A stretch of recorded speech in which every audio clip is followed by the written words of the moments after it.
In this short tutorial, I'm going to explain you how you can have your Weavely form data be sent to Salesforce. So we have our example form here. It's a contact form.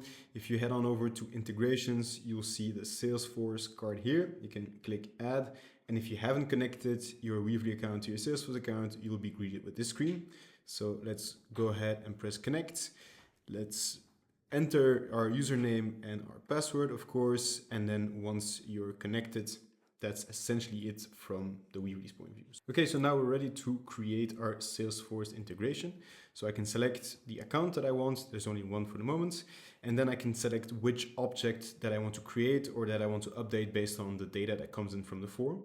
So in this case, it's going to be a contact that we want to create. It's a contact form after all.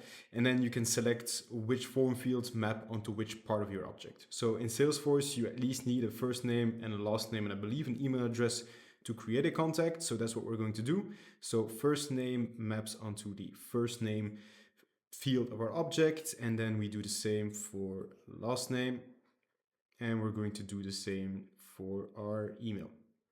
We could also just do the rest of our form if we have those attributes in Salesforce, but for the moment, this will do. So create that integration, and then we can go ahead and load in our form. So first, if I go into Salesforce, you'll see there's nothing here. We're all alone.